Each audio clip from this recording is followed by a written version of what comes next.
Assalamualaikum warahmatullahi wabarakatuh. Halo guys, welcome my YouTube channel.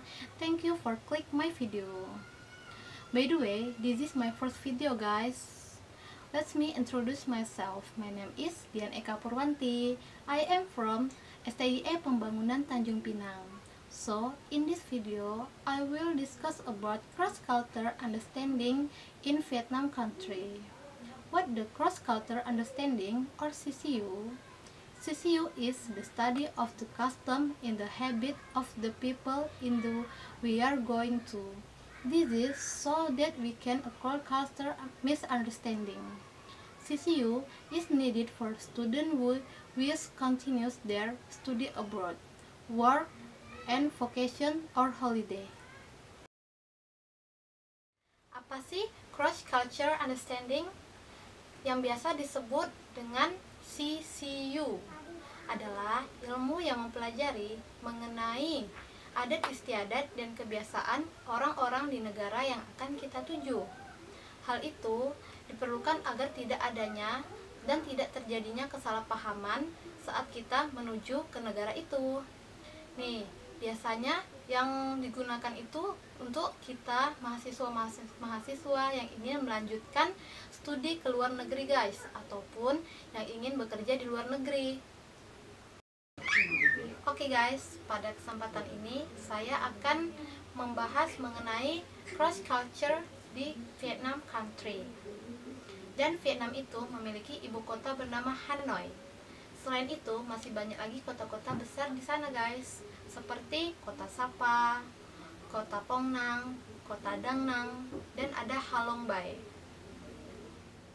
Membicarakan tentang kultur budaya di Vietnam, yang akan kita bahas pertama kali itu mengenai makanan khas yang ada di sana. Kan kalau di Indonesia itu kayak bakso, somai, ya kan, itu kan gampang banget kita jumpa di tepi-tepi jalan. Tapi kalau di sana ada namanya itu roti ban mai, seperti ini. Nah, roti ini adalah roti yang panjangnya kira-kira 20 cm, roti buckwheat ya namanya. Nah, terus di dalamnya itu ada irisan-irisan daging, lalu ada sayur-sayuran, ada telur, ada juga kayak dikasih topping keju.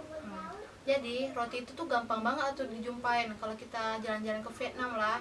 Jangan lupa untuk beli, oke guys. Selain itu ada juga namanya makanan semangkuk mie yang namanya mie po. Nah, mie ini adalah mie gepeng yang disiram dengan kuah kaldu. Lalu mie ini tuh ada irisan-irisan dagingnya. Dan terakhir itu akan ditaruh daun seledri atau daun sop kalau kita bilang ya kan. Mungkin kalau di Indonesia itu kayak namanya soto lah guys. Nah di sana itu makanan berat yang sangat populer itu makanan khasnya lah, itu salah satunya mie po.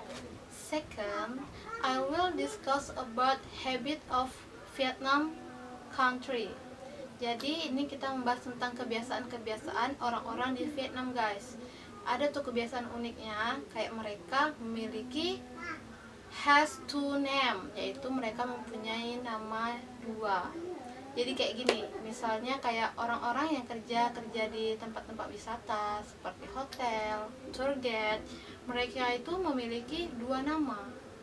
Dua namanya itu kan karena seperti kita ketahui, orang-orang Vietnam itu memiliki nama-nama yang susah disebutkan, terutama oleh orang-orang Eropa.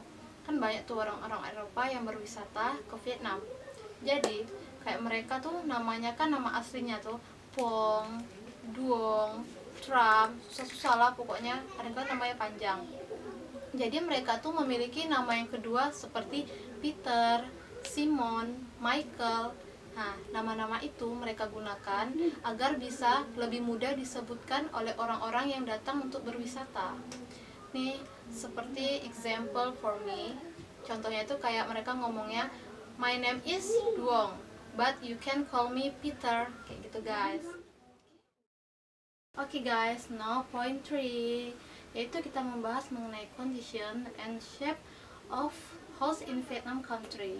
Jadi bentuk-bentuk rumah di sana itu relatif small but high population houses. Jadi rumah di sana itu lebarnya kira-kira 4 meteran, tapi mereka memilih untuk meninggikan rumahnya menjadi 5 ataupun 7 lantai. Hal ini dilakukannya karena tanah-tanah di perkotaan Vietnam itu sangat-sangat mahal, very expensive.